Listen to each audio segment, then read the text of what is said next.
எனக்கு அன்பான தேவ ஜனமே, இந்த வார்த்தைகளை கேட்டுக்கொண்டு இருக்கிறதான உங்களோடு கூட கர்த்தர் இடைப்படுவாராக. இந்த நாளிலும் நம்முடைய தியானத்திற்கென்று யோவான் எழுதின சுவிசேஷம் 17ஆம் அதிகாரம் 15வது வசனத்திலே நாம் வாசிக்கிறோம். நீர் அவர்களை உலகத்திலிருந்து எடுத்துக்கொள்ளும்படி நான் வேண்டிக் கொள்ளாமல் நீர் அவர்களை தீமையினின்று காக்கும்படி வேண்டிக் கொள்ளுகிறேன். தேவ ஜனமே, இன்றைக்கு நாம் போய்கொண்டு இருக்கிறதான போராட்டங்கள் மிக கடினமானது, மிக வலியது.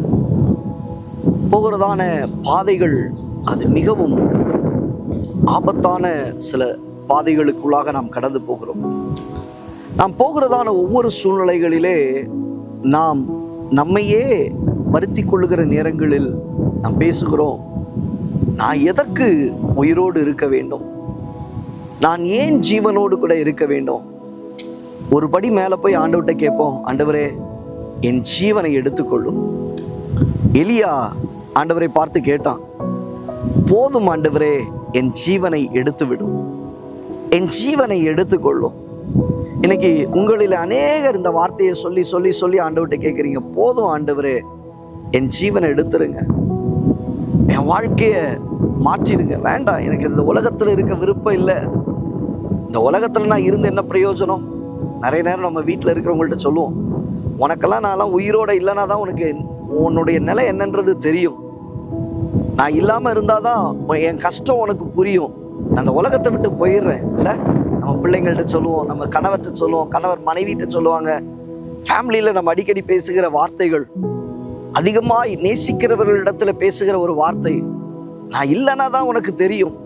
காரணம் என்ன, நம்ம போகிறதான சில பாதைகள் நமக்குள்ளே இருக்கக்கூடாதபடிக்கு நம்மை முடித்து விட வேண்டும் என்று சொல்லி நாம் நினைப்பது உண்டு.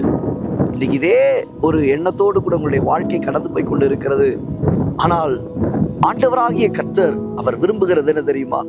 நீங்க என்னதான் ஆண்டவர்கிட்ட முட்டி முட்டி அழுது, ஆண்டவரே போதும் என் ஜீவனை எடுத்துக்கொள்ளுங்கன்னு சொன்னாலும் இல்லைங்க, இல்லை, கர்த்தர் உங்களை ஜீவனை எடுக்கும்படியாக ஆண்டவர் வைக்கல.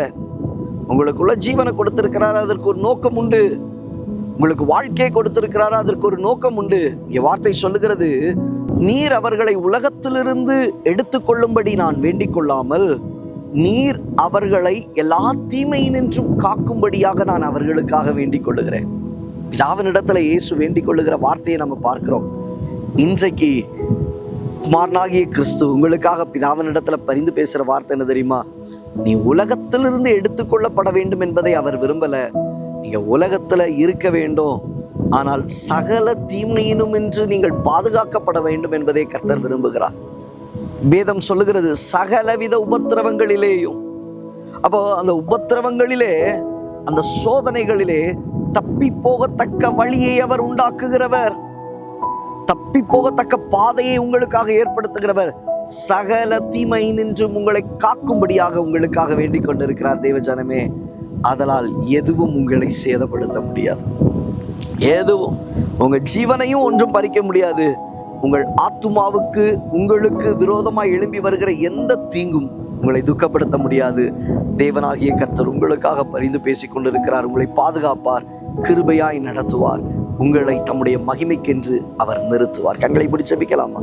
நல்ல தகப்பன், இந்த வார்த்தைகளை கேட்ட உடைய பிள்ளைகள் அநேக தங்களுடைய வாழ்க்கையில சொல்லுகிற ஒரு வார்த்தை, ஆண்டவரே போதும் என் ஜீவனை எடுத்துக்கொள்ளும். இல்லை, ஆண்டவர் சொல்லுகிறார், உன் ஜீவன் எடுக்கப்பட வேண்டும் என்பது என்னுடைய நோக்கம் அல்ல, சகலவித தீமை நின்று நீ பாதுகாக்கப்பட உனக்காக நான் வேண்டிக் கொண்டு இருக்கிறேன்.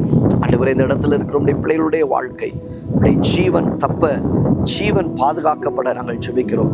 மனதார ஆசீர்வதிக்கிறேன் இயேசுவின் நாமத்தில் பிதாவே, ஆமென். ஆம் தேவஜனமே, உன்னுடைய ஜீவன் அழிக்கப்பட வேண்டும் என்பதல்ல, காக்கப்படுவதற்காகவே ஆண்டவர் எதிர்பார்த்து கொண்டிருக்கிறார். நீ உங்களுடைய வாழ்க்கையில் தீமை நின்று விலக்கி பாதுகாக்கும்படியாக தேவனாகிய கர்த்தர் உங்களுக்காக பரிந்து பேசிக் கொண்டிருக்கிறார். God bless you. God bless you.